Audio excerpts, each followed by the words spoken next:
Саламатсыңарбы, балдар? Бүгүн силер менен фотоэффект кубулушу жана анын колдонулушу деген теманы өтөбүз. Алгач, сабагыбыздын максатын аныктап алсак. Биринчи, фотоэффект жана анын закондору менен таанышуу. Экинчи, фотоэффект кубулушун моделдөөнүн жардамында үйрөнүү менен таанып билүү ишмердүүлүгүн арттыруу. Үчүнчү, фотоэффекттин колдонулуштарын билүү.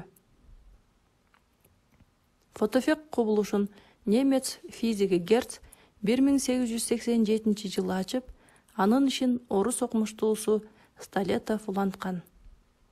Ал эми фотоэффект закондорун кванттык теориянын негизинде немец окумуштуусу Альберт Эйнштейн түшүндүргөн. Көңүлүңөрдү төмөндөгү сүрөткө бурам. Силер эмнени көрүп турасыңар, балдар? Электродинамика курсунда биз таанышкан электроскоп прибору. Ал заттын зарядталып калгандыгы жөнүндө көрсөтүп турат эле.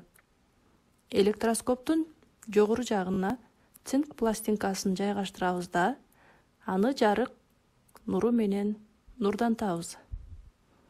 Бул учурда эмне болуп калыптыр? Электроскоптун жебеси зарядталып калды деп көрсөтүп жатат. Демек, жарыктын таасиринен зат зарядталып же ток болуп пайда болуп калгандыгын көрсөтүп турат. Бул тажрыйбаны Столетов төмөндөгүдөй түзүлмө аркылуу түшүндүрө алган. Атайын айнек түтүкчөсүн алып, ичинен абасы сордурулуп, анын ичине катод жана анод электроддорун жайгаштырган. Анод ток булагынын оң уюлуна, катод ток булагынын терс уюлуна туташтырылган. Анда анод оң зарядталган, катод терс зарядталган. Чынжырга удаалаш амперметр туташтырылып турат. Ал эми электроддордун ортосундагы чыңалууну жөнгө салыш үчүн вольтметр жайгашкан, чыңалууну көрсөтүп берип турат. Атайын көзөнөкчө аркылуу катодго жарык булагынан жарык нурун түшүрөбүз. Бул учурда катоддон электрондор бөлүнүп чыгып, анодду көздөй кыймылга келе баштады. Көңүл бурсаңар, балдар, эмне үчүн электрондор анодду көздөй багытталган кыймылга келип жатат? Анткени анод оң зарядка, ал эми электрондор терс зарядка ээ болгондуктан электрондор анодду көздөй тартылып кыймылга келип жатат. Анда бул чынжырда ток пайда болуптур да. Бул токту ким пайда кылды? Бул токту катодго түшүп жаткан жарыктын таасиринен пайда болуп жаткан электрондор пайда кылып жатат. Анда мындан кийин пайда болгон токту фототок, ал эми аны жаратып жаткан электрондорду фотоэлектрондор деп айтабыз. Ал эми бул кубулушту жарыктын таасиринен токтун пайда болуу кубулушун фотоэффект кубулушу деп айтабыз.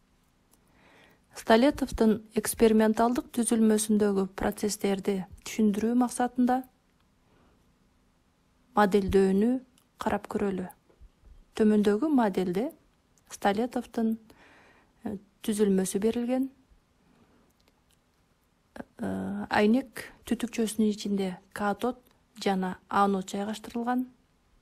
Көрүп турасыңар, бул жерде амперметрге туташтырылган. Түстөрдү өзгөртүүгө болот. Жакшы көңүл бургула, балдар.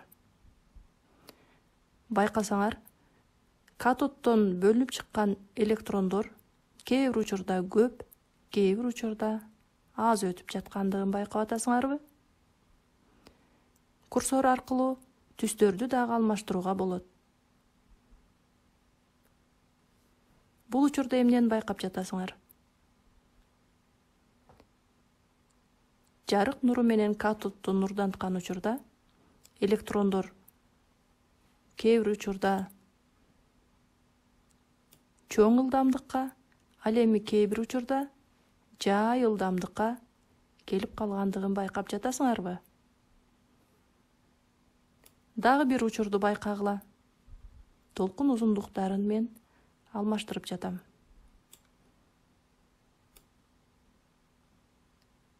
Байкадыңарбы?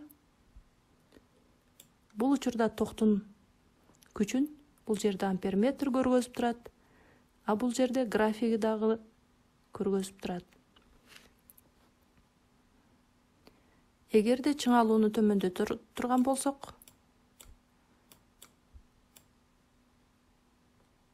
0-га чейин азайта турган болсок, бул учурда дагы токтун бар экендиги графикте көрүнүп турат. Себеби эмнеде? Себеби жарыктын таасиринен чыңалуу бербесек дагы катоддон электрондор чыгып, анотко көздөй кыймылдайт деген белги. Мына ушинтип фотоэффект жарыктын таасиринен заттан электрондордун бөлүнүп чыгуу кубулушун айтат экенбиз. Жогорудагы көрсөткөн процесстердин негизинде фотоэффекттин закондорун келтирип чыгарабыз. Фотоэффекттин биринчи закону: заттан бирдик убакыт ичинде бөлүнүп чыккан электрондордун саны ушул убакыт ичиндеги жутулган жарык энергиясына түз пропорциялаш. Моделге көңүл бурсаңар,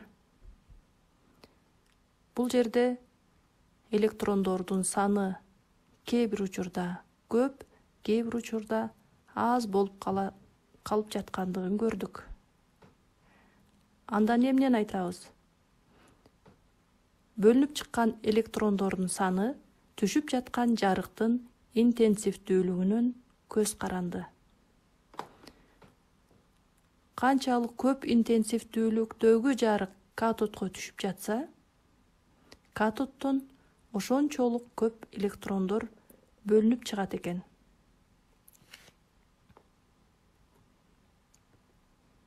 Экинчи, фотоэффекттин экинчи закону.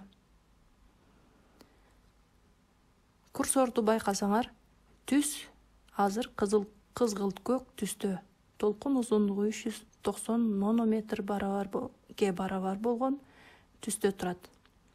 Бул учурда кандай жыйынтыкты алдык? Фотоэлектрондордун максималдык кинетикалык энергиясы түшүп жаткан нурлардын жыштыгынан көз каранды болот. Катоддон чыккан электрондор анодду көздөй ылдамдыкка, башкача айтканда, кинетикалык энергияга ээ болуп кыймылдап жатышат. Жыштыгы канчалык чоң болсо, катоддон чыккан электрондордун ылдамдыгы дагы ошончолук чоң болот экен. Мындан төмөндөгүдөй жыйынтык келип чыгат. Түшкөн жарыктын жыштыгы канчалык чоң болсо, бөлүнүп чыккан фотоэлектрондордун ылдамдыгы да ошончолук чоң болот. Башкача айтканда, жарыктын түсүнөн көз каранды. Биз жогорудагы моделде көргөнбүз, жарыктын түсүн алмаштырган учурда фотоэлектрондордун ылдамдыгынын өзгөргөндүгүн көргөнбүз. Фотоэффекттин үчүнчү закону. Ушул жерге жакшыраак көңүл буруңарды өтүнөм, балдар. Сүрөттөн байкап турсаңар керек. Жарыкты толкун узундугу 620 нанометрге барабар болгон сары түскө, кызгылт сары түскө алып келген учурда катоддон бөлүнүп чыккан электрондордун саны азайып турганын көрүп жатабыз. Ушул учурда вольтампердик мүнөздөмөдөн да көрсөк болот, амперметрден да көрсөк болот, токтун күчү улам азайып барыптыр. Ал эми кийинки модель аркылуу толкун узундугун 625 нанометрге жеткиргенде кызыл түскө жакындап калган учурда моделден көрүп турасыңар, электрондор жок. Башкача айтканда, катоддон электрондор чыкпай жатат, анодго көздөй барбай, амперметрдин көрсөтүүсү 0 көрсөтүп турат. Бул жыйынтык графикте да көрсөтүлүп турат. Мындан фотоэффект кубулушу байкалуучу эң кичине жыштыктын бар экендигин билет экенбиз. Демек, төмөндөгүдөй жыйынтыкка ээ болобуз. Жыштыктын минималдуу, ал эми толкун узундугунун максималдуу маанилеринде фотоэффект кубулушу орун албайт. Бул фотоэффекттин кызыл чеги деп аталат. Ал заттын тегинен көз каранды.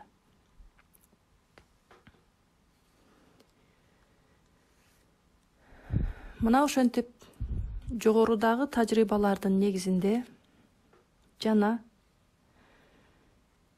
Планктын жарык бул квант үлүш түрүндө жутулат жана нурдантылат деген гипотезасынын негизинде фотоэффект үчүн Эйнштейн төмөндөгүдөй теңдемени жазган. Теңдемени окуйбуз. H-nu барабар A плюс mb квадрат бөлүнгөн 2. Биз билебиз, mb квадрат бөлүнгөн 2 деген бул кинетикалык энергия. А бул процесстер катоддон бөлүнүп чыккан фотоэлектрондордун максималдык кинетикалык энергиясы. Ал эми А катоддон бөлүп чыгарууга кеткен жумуш. Эгерде толкун узундугу аркылуу жаза турган болсок, бул формула төмөндөгү көрүнүшкө ээ болот. H бөлүнгөн лямбда барабар А чыгуу жумушу плюс кинетикалык энергия.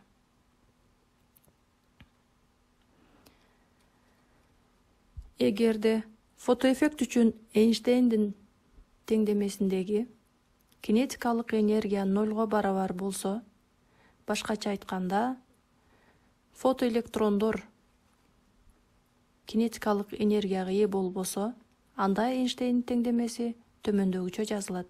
H-nu барабар А чыгуу жумушуна. Чыгуу жумушу металлдан электронду жулуп чыгарууга кеткен минималдуу энергия. Чыгуу жумушу түрдүү металлдар үчүн түрдүү мааниге ээ. Аны силер бул таблицадан көрүп жатасыңар. Демек, төмөндөгүдөй жыйынтыкка келебиз. Эгерде жарык энергиясы H-nu чыгуу жумушунан кичинекей болсо, фотоэффект орун албайт. Башкача айтканда, заттан электрондорду бөлүп чыгарууга бул энергия жетишсиз. Эгерде H-nu энергиясы чыгуу жумушунан чоң болсо, фотоэффект орун алат. Бул энергия электрондорду чыгарууга да, кинетикалык энергия берүүгө да жетиштүү болот. Бул сүрөттөн биз атомдун түзүлүшүн көрүп турабыз. Затты түзгөн атом.